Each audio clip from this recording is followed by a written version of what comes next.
네, 시작하겠습니다. 자, 이번 시간에는 42페이지 행태과학론입니다. 그래서 인간관계론이 먼저 발달을 하고요. 그 다음에 행태과학론 이꼴 행동과학론이라고 이야기를 합니다. 자, 사람이 생산성을 높이기 위해서는 행동으로 나와야 된다. 그래서 행동을 강조한 이론입니다. 자, 그러면 특징에서 기억법. 자, 예전에는 인간의 행동을 설명하는데 지금처럼 사회과학만 갖고도 설명할 수 있었어요. 그런데 현대로 올수록 인간의 행동을 이발시키는 원인은 여러 가지가 있어서 사회과학만 갖고는 이야기가 할 수가 없었다라는 거죠. 그래서 사회과학만 갖고 인간 행위에 대한 문제를 해결할 수 없다라는 인식들이 점점 커지면서 인간관계론이 만들어진 다음에 행태과학론이 나오는 건데요. 자, 특히 여기에서 보면 니은번에서도 보세요. 과학적인 방법을 여기서도 강조했고요. 그 다음에 리을번에서도 항상 나오는 문제가 뭐냐면 종합과학적 관점이라고 이야기합니다. 종합과학적 접근이라고 한다는 건 뭐냐면 사회과학만 갖고는 인간의 행동을 설명할 수 없어요. 왜요? 인간의 행동을 설명하려니까 교육학도 들어가야 되죠. 심리학도 들어가야 되죠. 이러한 것들이 영향을 많이 받기 때문에 그래야지만이 인간이 행동으로 움직인다는 거죠. 그래서 종합과학적 관점이다. 이게 시험 문제 많이 나왔죠. 그래서 인간 행위의 일반화와 객관화를 시도한 이론입니다. 자, 그 다음 인간 자체의 행동에 영향을 미치는 요인, 과학 지식을 체계화한 학문으로서 업무 자체의 속성, 인간의 욕구를 충족하기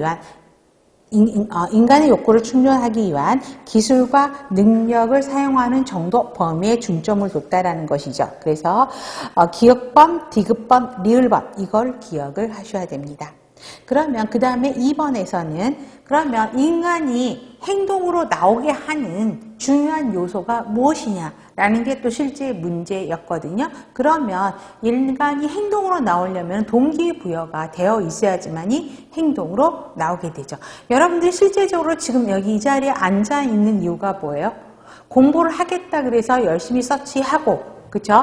내가 열심히 공부하겠다라고 동기부여가 돼서 현재 이 자리에 앉아 계시는 거잖아요. 그죠? 공부하겠다. 동기부여가 된 겁니다. 그 다음에 여러분들에게 이제 그 시험에 합격할 수 있도록 제가 가이드를 하는 거, 이게 리더십이겠죠. 그래서 이런 동기부여와 또 여러분들 리더십에도 셀프 리더십, 요즘에 최근에 각광받고 있는 게 셀프 리더십이거든요. 여러분들이 스스로 통제해서 리더십을 펼쳐야지만이 조직대가 원하는 목표를 달성할 수 있다라는 거죠. 그래서 동기부여와 리더십이 여기에 인간 행동에 영향을 미친다는 거, 이 두 가지만 기억하시면 돼요. 처음 공부하시는 분은 이 두 가지만 공부하시면 되고요. 그 다음에 우리가 나중에 리더십 지휘 파트에 들어가면 동기부여 이론, 그 다음에 리더십 이론들을 공부하게 됩니다. 그럼 그때 이게 나와요. 동기부여 이론의 매슬로우의 욕구단계 이론, 알더퍼의 ERG, 그 다음에 허즈버그의 XY, DEO 이론, 허즈버그의 XY가 아니라 허즈버그의 EO 이론. EO 이론은 뭐냐면 동기위생 이론입니다. 그 다음에 맥그리거의 XY 이론, 맥클랜드의 성취동기 이론, 브룸의 기대 이론. 그래서 각종의 동기부여 이론들을 공부하게 돼요. 그러면 그때는 저절로 이게 알게 돼요. 처음에 공부하시면서 동기부여 이론 열심히 이거 외워야지. 여기에서 지금 짐 빼지 마세요. G파트에서 자세하게 공부를 하실 겁니다. 리더십 이론도요. 자질 이론, 행동 이론, 상황 이론을 또 각각의 리더십 이론에 따라서 특성, 장단점 공부 다 할 거거든요. 그래서 지금은 옆에 박스에 있는 거 외울 필요는 없고 동기부여 이론과 리더십 이론이 인간 행위에 영향을 미치겠구나. 그래서 행토과학론에 영향을 미치는 이론 두 가지, 동기부여 이론, 리더십 이론이 있구나 정도만 여기서 이해하시고 넘어가시면 됩니다. 3번 행태과학론이 관리에 미친 영향도요. 실제 문제에 나왔었거든요. 그러면 1번이 근로자의 욕구 충족, 성취감 향상, 2번이 의사결정 참여 과정의 참여기회 확대, 세 번째 상황에 적합한 근로학 감독 활동, 네 번째 인간에 대한 긍정적인 태도 및 관리 훈련. 이게 네 가지 특성입니다. 그래서 이 관리에 미친 영향 기억하실 필요 있습니다.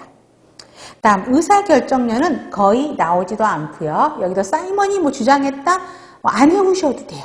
자, 중요한 거는 합리적인 의사결정을 해야지만이 조직의 효율성을 높일 수 있다라는 이론입니다. 그런데 의사결정론은 어디에서 나오냐면 기획 파트에서 의사결정이라고 하는 챕터가 따로 있어요. 어디 있냐? 95페이지 한번 보실까요?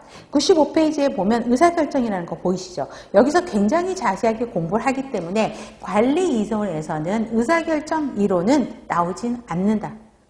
어떤 선생님 벌써 바로 X 하셨는데 사실 X 하셔도 돼요. 이 부분은.